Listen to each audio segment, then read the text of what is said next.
All right, friends, here we are. Another glorious Thursday night together for some adult Bible study. We've been making our way through the life of David. The last time we were together, we were in chapter 21 of 1 Samuel. And we talked about some really awful things that took place. That King Saul has clearly lost touch with reality. David is on the lam, trying to get away from crazy King Saul. Ends up in Philistia, hanging out with Achish, the king of Gaff. And has to act like a crazy man to get out of there. We looked at one psalm the last time we were together, Psalm 56, which is right there in the words above the psalm. Officially are called the superscript because they're above writing. The superscript talks specifically about when the Philistines had seized him in Gaff. We read through that. One of the things that is really noticeable there is that on more than one line, David writes, "In God I trust and am not afraid. What can man do to me?" Essentially, bring it on. Whoever you are, just bring it on. Giants, Philistines, enemies, whoever, King Saul, I trust in the Lord. I'm not concerned about anything you can do to me. And that's where we wrap things up. I thought we were done, but when I was doing a little more reading this week, I found another psalm that is directly tied to David's time in Gaff, and it seemed like maybe that was something that we should take a look at as well. So if you would like to find Psalm 34, okay. Clearly nobody's in Zoom, so I'm saying goodbye to Zoom. Maybe. Oh, this is the wrong screen for that. I can't do that. Right there and right there. Psalm 34.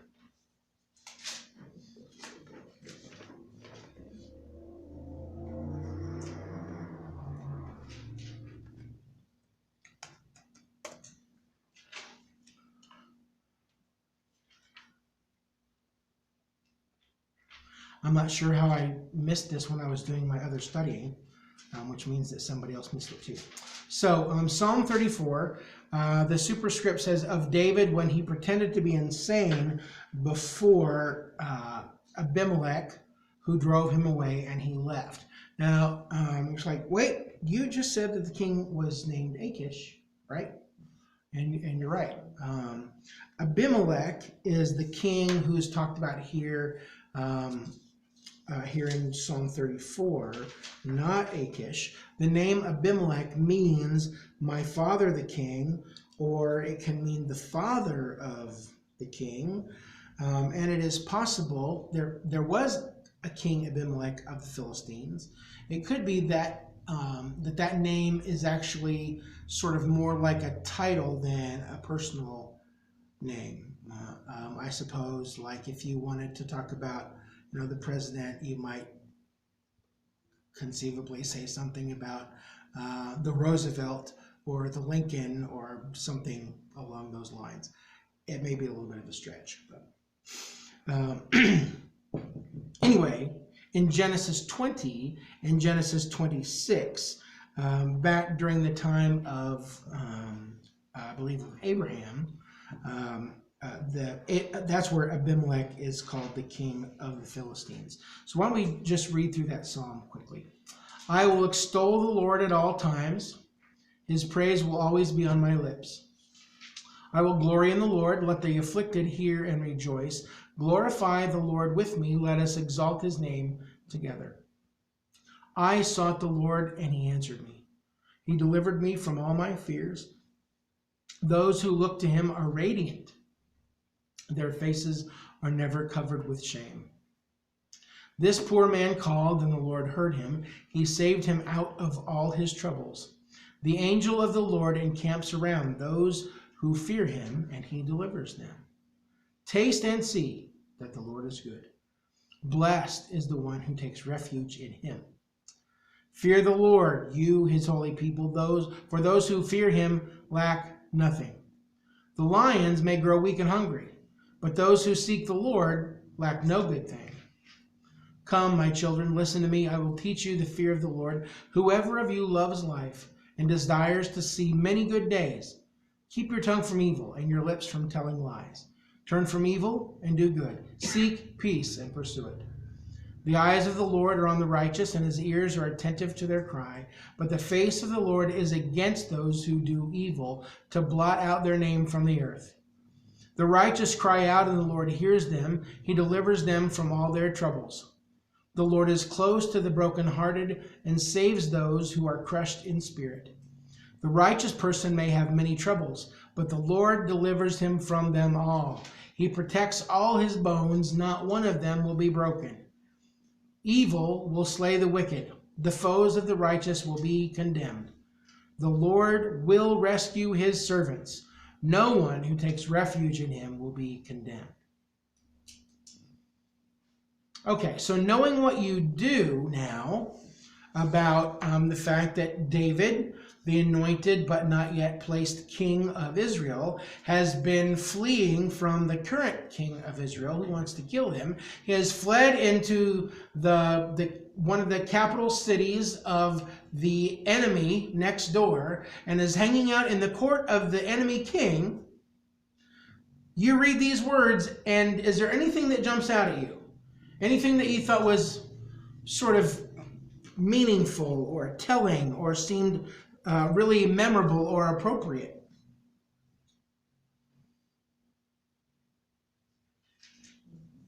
That the Lord is near the brokenhearted. So he's with them when they're down. I wrote that one down. You would certainly think that knowing that God's anointed king and your father-in-law, somebody who had served faithfully, is trying to kill you, that would probably do some heartbreaking, crushing of spirit.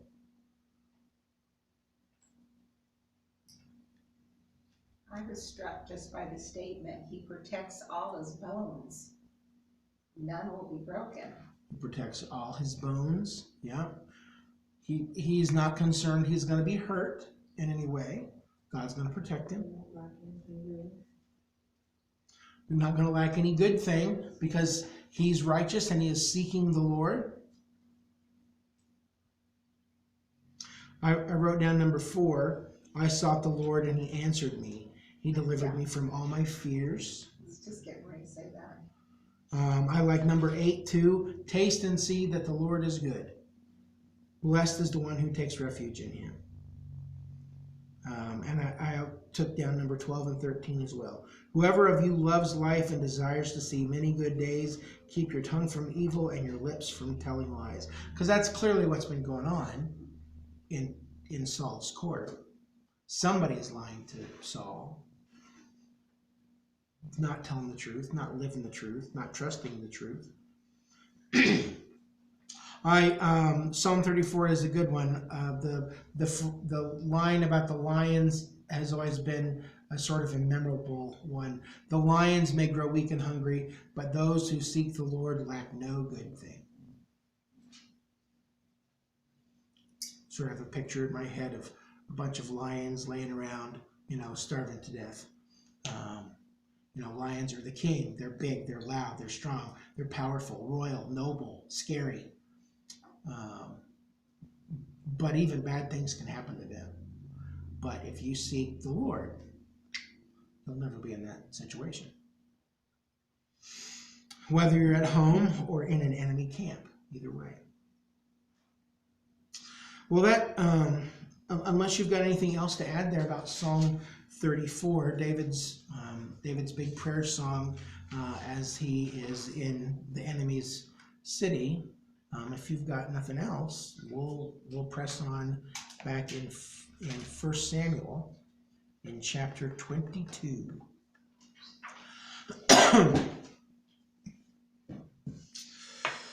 All right, so on our handy-dandy map here, Gibeah of Saul is where Saul has been ruling from. When David got scared the first time, he ran up to Ramah and to hang out with who? Priests. All the priests, Samuel and all the priests there in Ramah. That's Samuel's hometown. And after a while, he left before Saul and all of his henchmen showed up to take him away. And he went back to Gibeah before he went down to Nob, where he was hanging out again. What was at Nob? There's something very important, very special there. The tabernacle. The tabernacle and the Ark of the Covenant conceivably are there at Nob. Abiathar, the high priest, has helped David and his men who are without food. David left in such a hurry, he doesn't even have a weapon. So he gets the sword of Goliath from the priest, as well as the showbread from the tabernacle is going to be replaced. And so that went to David and his men before David heads off all the way over to Gaff, where my fancy pen is not that. All the way over to Gaff, where he's with the Philistines. He's ready to leave Gaff here in chapter 22 and head back down to the city there of Adol. So far, the only town he's missed up north is Jerusalem, Jebus, and I suppose you could count Bethlehem in there as well. All right, well, let's read a little bit of chapter 22. David left Gath and escaped to the cave of Adullam. When his brothers and his father's household heard about it, where do they live? The city of David is? For unto you is born this day in the city of David, Bethlehem. It's David, all right? So Jesse and his sons and their families are all in Bethlehem, and they have heard about David's moving. All those who were in distress or in debt or discontented gathered around David, and he became their commander. About 400 men were with him. Okay, so he's gone from one lone guy hanging out in the Philistine palace to the commander of 400 men. From there, David went down to Mizpah in Moab and said to the king of Moab, "Would you let my father and mother come and stay with you until I learn what God will do for me?" So he left them with the king of Moab, and they stayed with him as long as David was in the stronghold. Okay, so on the big map, let's see here.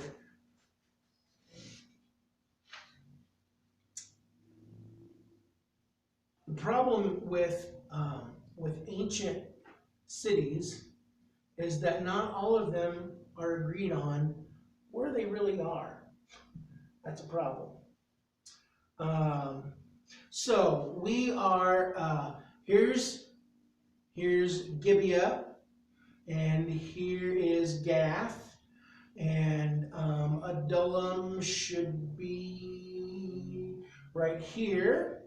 And he's going to go from Adullam to Mizpah. The one map that I found that had Mizpah in Moab has it kind of over in this area here, just sort of the east of this peninsula that sticks out into the lake. So he's made quite a trip around there to get to the king of Moab. He's been in Adullam at this cave, which is apparently fairly well known, to hide out there. His family from Bethlehem comes down. It's about a 12-mile trip. So parents, brothers and their families, all their servants, the whole household, everybody kind of picks up and comes to be with David at Adullam. And what other kind of people? Discontent, desperate. Okay, the down and out, the hard luck people, people who have not done well in Israel under Saul. They're looking for something better, in distress, in debt, or discontented. And so they come to be with David. They make him the leader, and they all stay together in this stronghold. Some kind of, I don't know if it's really a fortress or not, but it's at least a safe place for them all to be in Adol. Then David and his family take that long trip all the way down under the end of the Dead Sea to a place called Mizpah. There are many places called Mizpah. It's a word that means watchtower. So it was not uncommon, like any place that was sort of high and you could see around for a long ways, that ended up being called Mizpah. Go up there on the high hill, take a look around and see what you can see. So this one is probably over there on that peninsula. Why do you think that David might go to Moab? What do you remember about what we've already studied about David's family?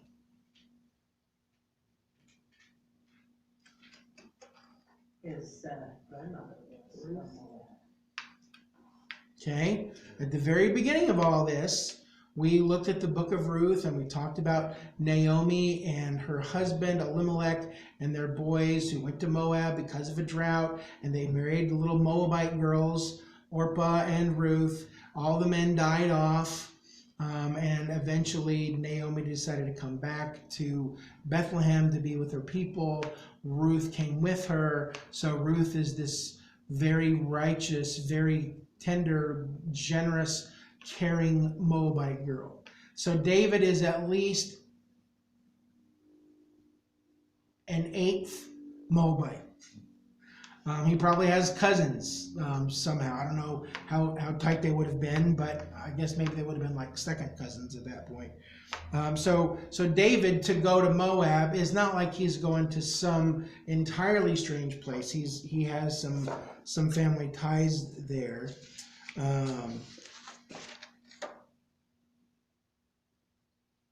And the request for the king of Moab is, things are kind of dicey for me at home. I'm in danger. I don't want my family to be in danger. Can I leave my parents here with you until it's safe? Can they have asylum or sanctuary until things are fixed with Saul? So that means that Jesse would, he's a quarter Moabite. Maybe he has some cousins he remembers.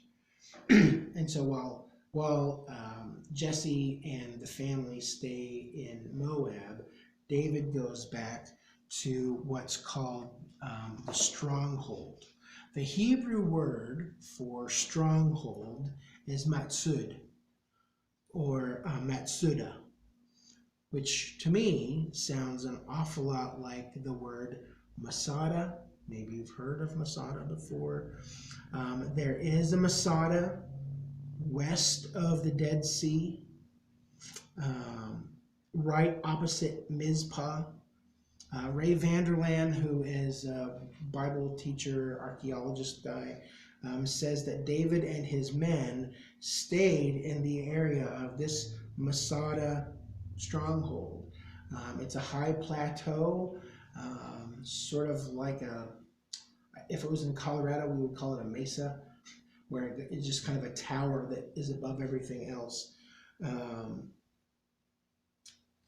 So they hung out there at this place called the stronghold. Centuries later, Masada would become sort of like the Alamo of Israel. Hundreds of Jews escaped to Masada while the Romans were laying siege to the stronghold for 2 years. Eventually, the tradition is that these rebels, I think like 900 of them, committed suicide on the top of Masada rather than being captured by the Romans. So it is a place where Israelis today have a very strong sense of connection, fighting for their independence and their freedom and their nationality. So I cannot swear to the absolute undisputable proof that David and his men were there, but Ray Vanderland says it, and my mother-in-law loves Ray Vanderland, so it has to be true. Okay. So they've come back around the bottom. They are at this fortress area. David wrote another psalm during this period, Psalm number 18. If you want to find Psalm 18.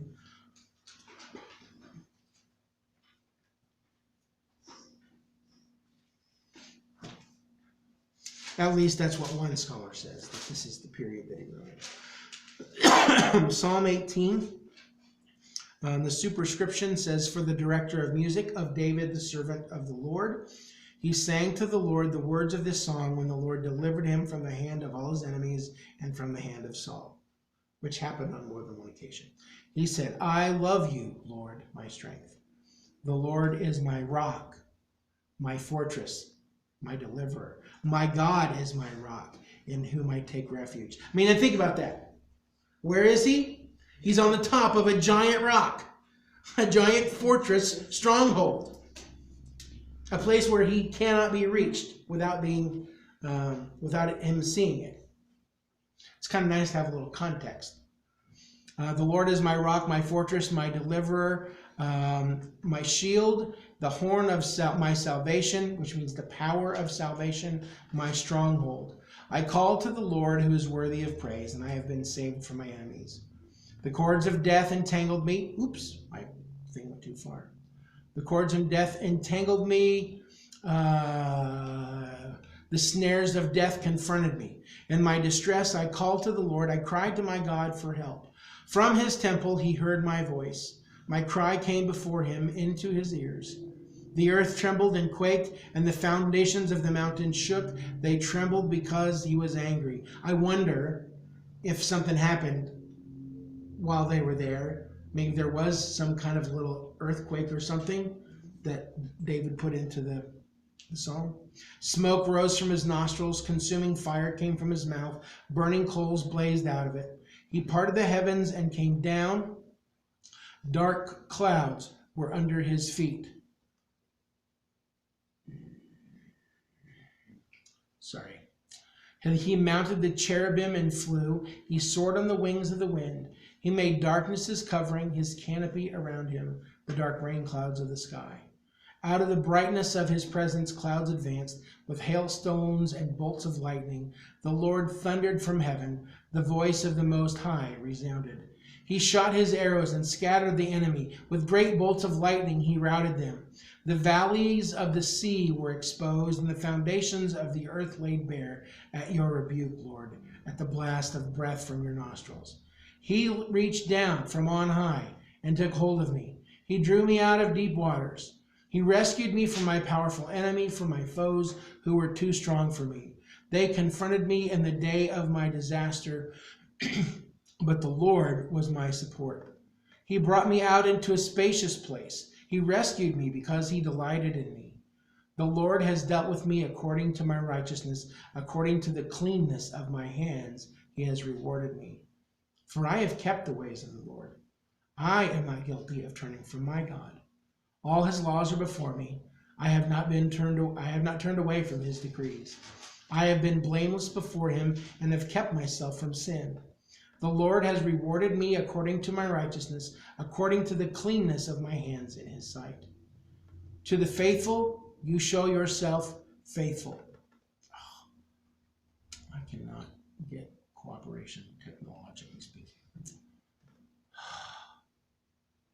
for trying to use technology. To the faithful, you show yourself faithful. To the blameless, you show yourself blameless. To the pure, you show yourself pure. But to the devious, you show yourself shrewd. You save the humble, but bring low those whose eyes are haughty. You, Lord, keep my lamp burning. My God turns my darkness into light. With your help, I can advance against a troop.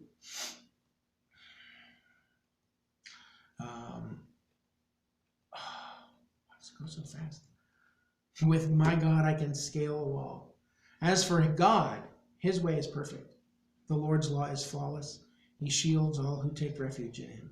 For who is God besides the Lord? And who is the rock except our God? It is God who arms me with strength and keeps my way secure. He makes my feet like the feet of a deer. He causes me to stand on the heights. He trains my hands for battle. My arms can bend a bow of bronze. You make your saving help my shield, and your right hand sustains me. Your help has made me great.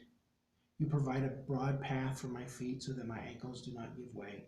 I pursued my enemies and overtook them. I did not turn back till they were destroyed. I crushed them so they could not rise. They fell beneath my feet. You armed me with strength for battle. You humbled my adversaries before me. You made my enemies turn their backs in flight, and I destroyed my foes. They cried for help, but there was no one to save them. To the Lord, but he did not answer. I beat them as fine as wind-blown dust. I trampled them like mud in the streets. You have delivered me from the attacks of the people. You have made me the head of nations. People I did not know now serve me. Foreigners cower before me. As soon as they hear of me, they obey me. They all lose heart. They come trembling from their strongholds.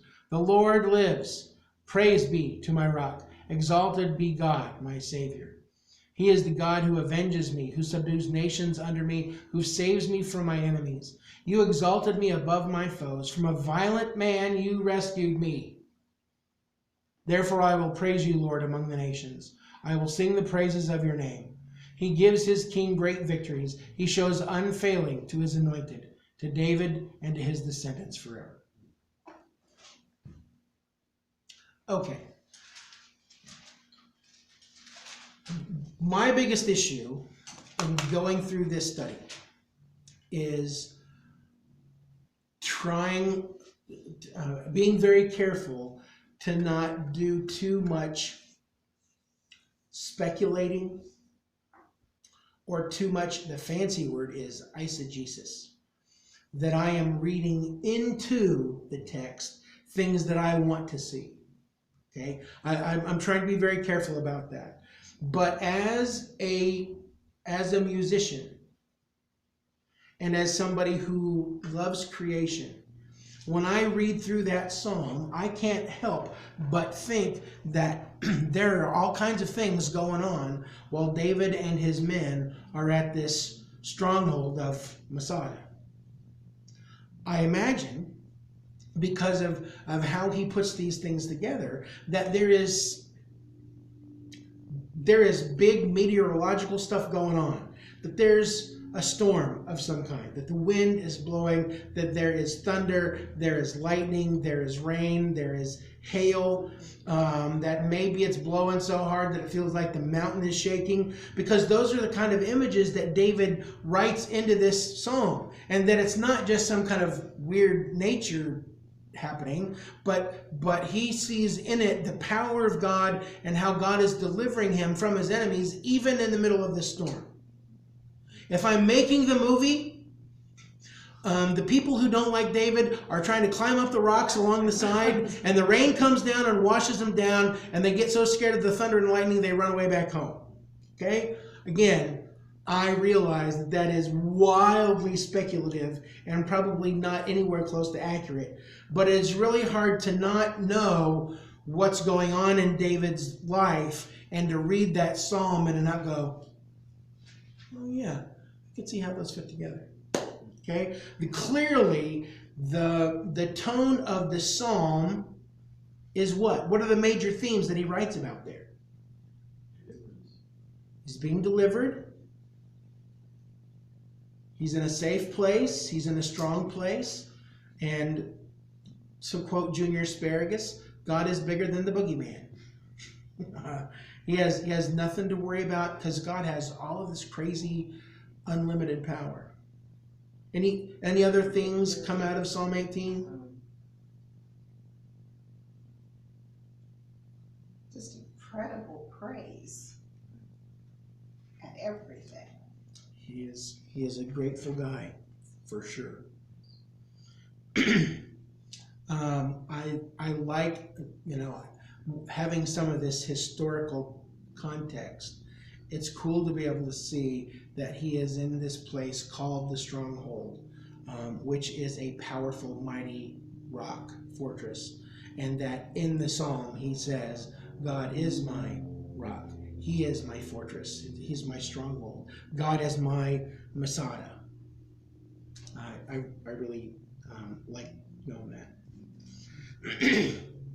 Another thing that I think is really important is before David left Moab, before he dropped his parents and family off in Moab, he told the king of Moab that he wasn't going to be able to make a move until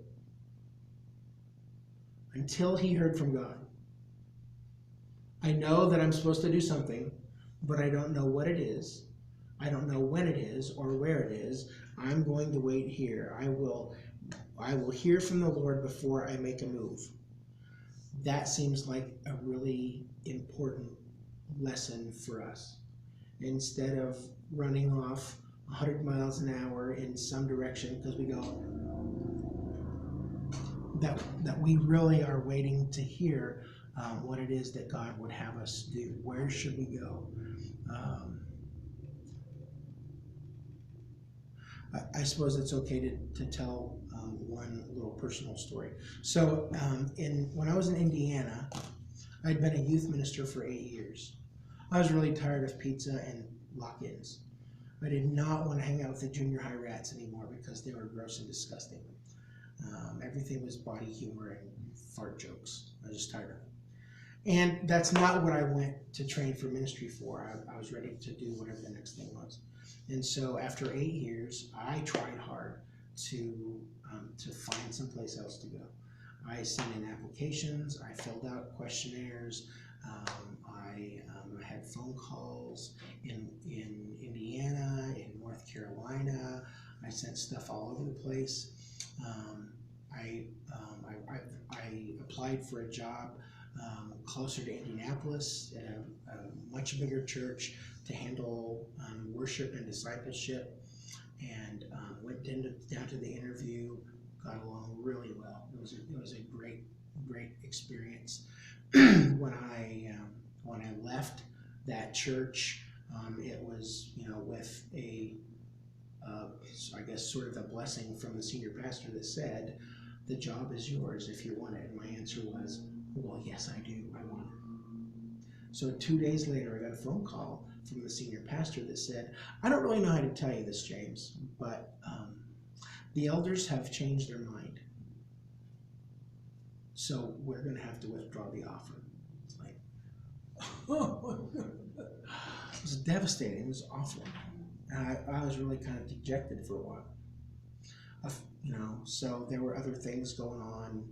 I still had my ministry to do. So a few weeks later, a couple months later, I had another interview for a ministry in North Carolina, in the right there in the mountains. Beautiful place, Boone, North Carolina.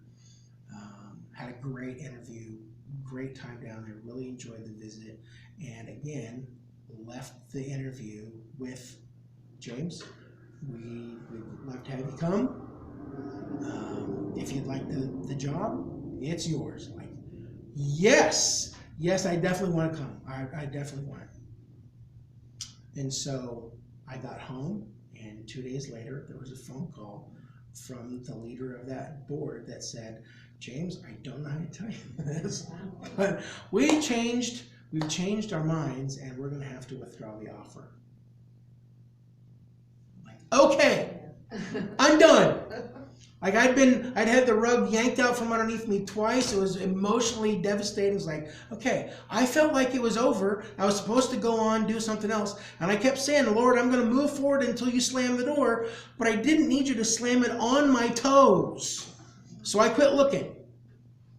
And a few months later, the people in Roy contacted me, and I said, sure, Roy, that'll never happen. I'm not going to Utah.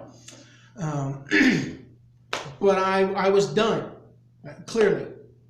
I'm not going to take one more step. I'm not going to send in one more resume until it is clear that it's what God has got in mind. Because all of my pushing has done nothing except give me a sore nose. I'm tired of banging into the doorway. David was much smarter than I am.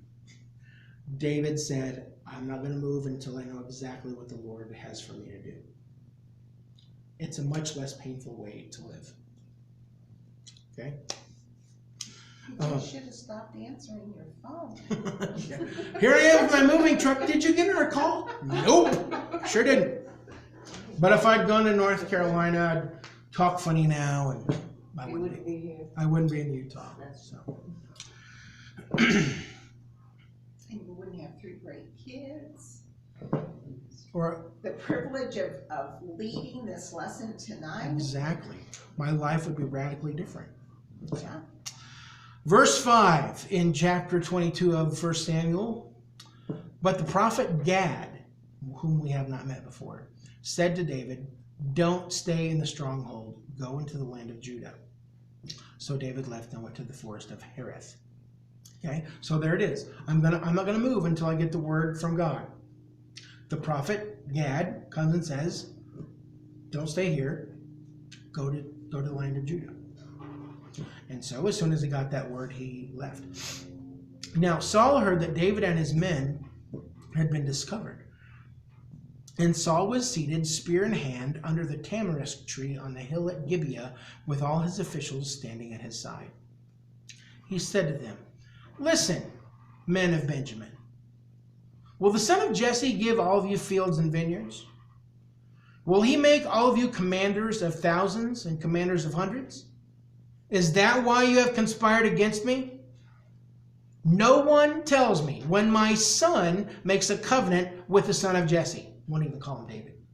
None of you is concerned about me or tells me that my son has incited my servant, again, no name, to lie in wait for me as he does today. What is Saul doing? He is dressing down everybody who attends him.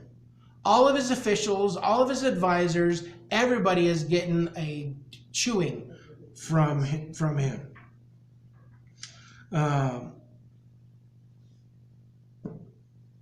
He is not okay. He is really not okay at all.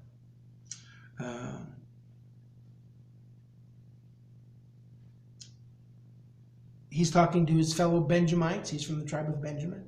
So he's brought all these buddies from home to be his advisors.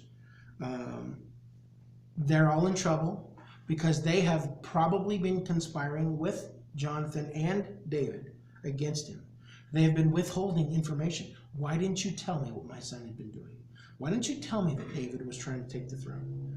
Saul believes in his heart of hearts that Jonathan is the one who has instigated this whole deal. That Jonathan is the one who said, David, you really ought to take the throne from my dad. Which is hard to imagine. All while this is going on, David has gone to the land of Judah, to some place called that's called Hereth. Got to have a little in there at the beginning. Hereth can mean a forest. It can mean like a wood. It could also mean a honeycomb. Again, the Jewish history and the traditional understanding is that in spite of this place being called the forest of Hereth, or just called the forest, that it was much more like a desert. It's dry, it is arid, it is a place where nothing will grow, which I guess if you think about it, if it's called honeycomb, maybe it's just got like a honeycomb. It's all these little dry caves and things in the side of the rock. Maybe that's why they call it that. It is kind of interesting, and I think probably not entirely coincidental, that the word Perith has the same letters in it as the word for freedom. So David, who is a fugitive, is directed by God to go to the forest of freedom, no matter how barren it may seem. It's kind of interesting. There are a lot of scholars that think that it's in this moment that David writes the 23rd Psalm. Walking through the valley of the shadow of death. I'm sure longing for green pastures from home, still waters from home while they're kind of in a dry, dusty place. You prepare a table before me in the presence of my enemies. You anoint my head with oil, my cup overflows. If we will place our faith in God like David did, we too can find freedom from fear and despair as we realize that God can bless us with abundance and health anywhere. We don't have to be in a luxurious resort spa to have the abundance and the blessing of God, the protection and the freedom of God, wherever we are, whatever the circumstances may be.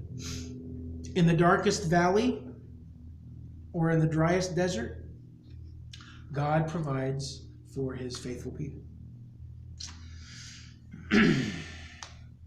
And while David is penning these beautiful words, Saul is on a rampage underneath a tamarisk tree. He's about to listen to probably the one man who is the leader of his officials.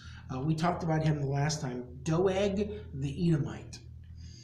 Doeg, we met in chapter 21. Here, he is standing with Saul's officials, and he is not afraid to speak up. He says, he tells the king what he witnessed in Nob, back at the Tabernacle. I saw the son of Jesse come to Ahimelech, son of Ahitub at Nob.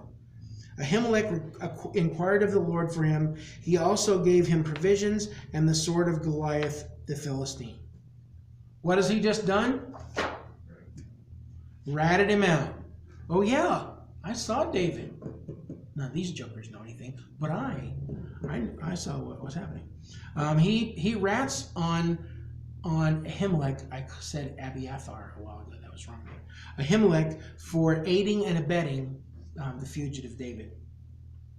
And we learn here that it is at David's request that the priest Ahimelech inquires of the Lord for him. Now, there would have been a special way for him to do that, something called the Urim and the Thummim, a couple of special items that have been around since the time of Moses to determine what God's will is.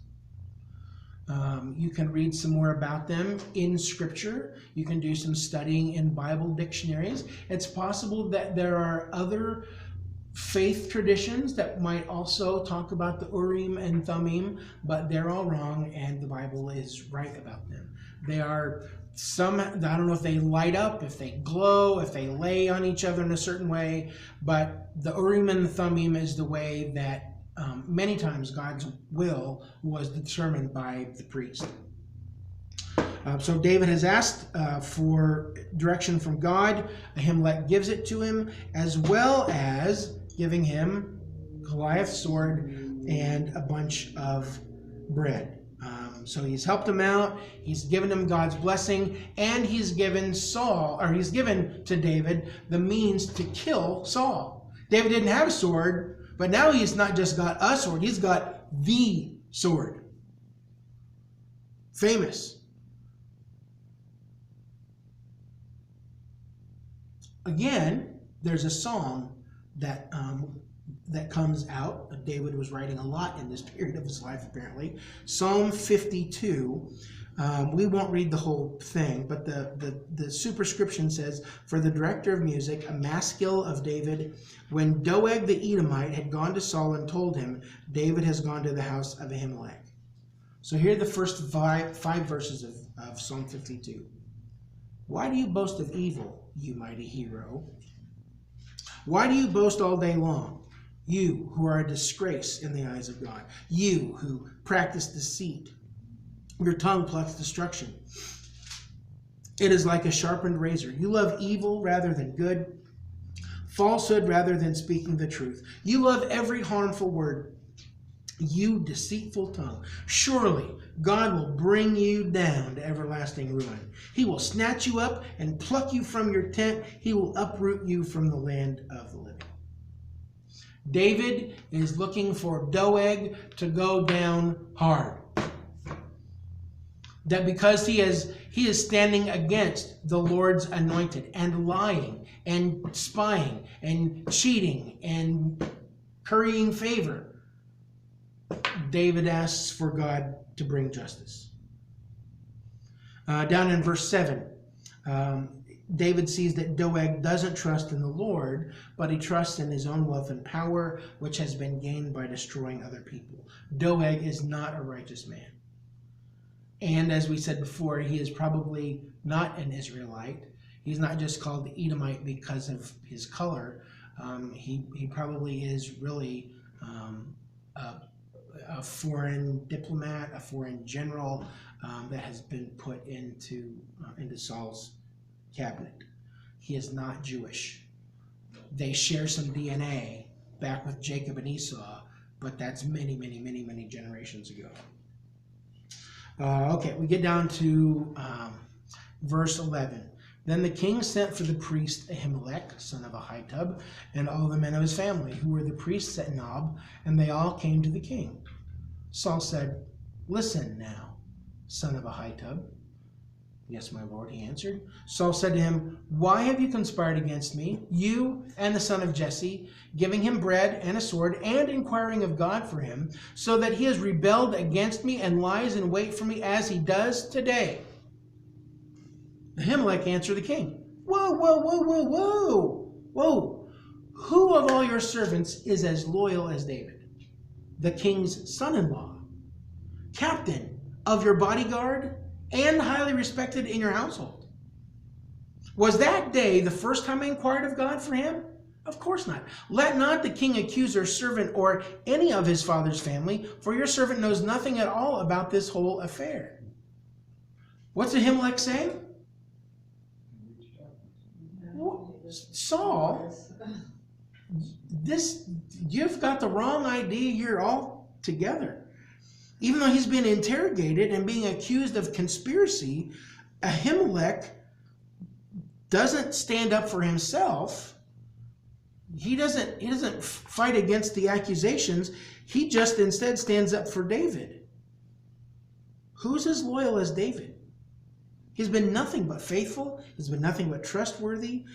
And because David is a man after God's own heart, the priest Ahimelech has sought God's direction for him on many occasions. This was not the first time David came and said, "Hey, can you figure something out for me from the Lord?" This has happened many times before. Because David is concerned about what God's direction is. I wonder if Saul ever asked Ahimelech if he would inquire for God, for God. There's nothing surprising. There's nothing treacherous. There's nothing traitorous about Ahimelech's prayer or his involvement with King David. He is innocent of any wrongdoing. All of his family is innocent of any wrongdoing. They are ignorant of a plot. They are totally innocent. King, there has been a terrible mistake. Verse 16.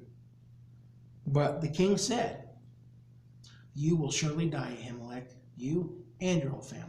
Then the king ordered the guards at his side, "Turn and kill the priests of the Lord, because they too have sided with David. They knew he was fleeing, yet they did not tell me." But the king's officials were unwilling to raise a hand to strike the priests of the Lord. The king then ordered Doeg, "You turn and strike down the priests." So Doeg the Edomite turned and struck them down. That day he killed 85 men who wore the linen ephod. That's the uniform of the priest. He also put to the sword Nob, the town of the priests, with its men and women, its children and infants, and its cattle, donkeys, and sheep.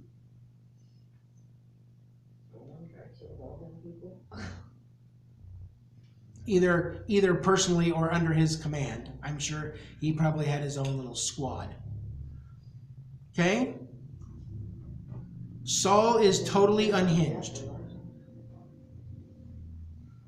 he has determined that Ahimelech is guilty, and so is all the rest of his family. They fed David, they armed David, they gave David God's blessing in prayer, and it doesn't matter what Ahimelech says. He is going to die for treason, and all of his family. Saul is not going to listen to reason or logic, and so he orders his bodyguard to kill all of the priests standing there. But these officials, these attendants, are hesitant to raise their hand against the priests of God. They're anointed by God in the service of God. The text says something kind of along the lines originally of they had the good sense not to do it. They were smart enough to say, Saul, we can't do that. We refuse. And it's kind of ironic that that's the same position that David has taken all along. He has refused to raise his hand against Saul, who is God's anointed king of Israel. It's a shame that Saul doesn't recognize that. And so in verses 18 and 19, since his Israelite soldiers won't kill the priests, Saul turns to Doeg, the foreigner, who is clearly not interested in anything that smells like holiness or righteousness. And he gives this soldier, this immigrant, the same command: strike him down. And without any hesitation, Doeg falls upon them. He kills them all. 85 men who have been brought before the king, as well as anyone in the entire town.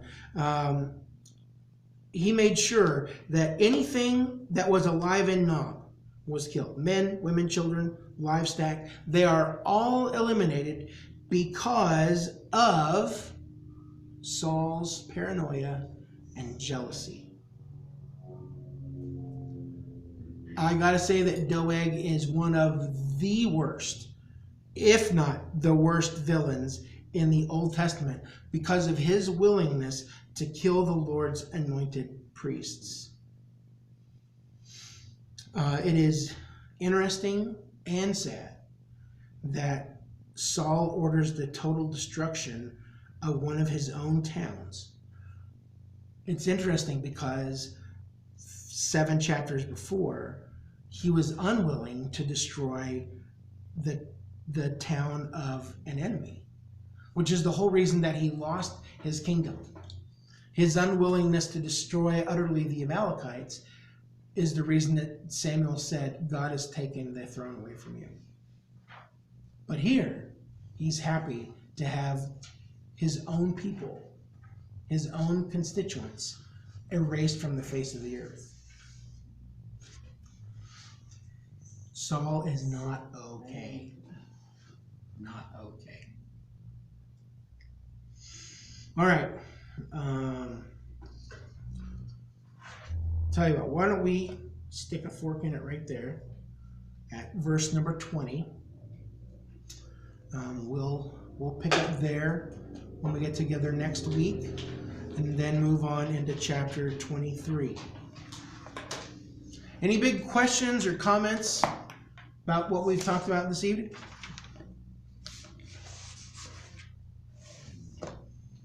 Any big revelations or realizations?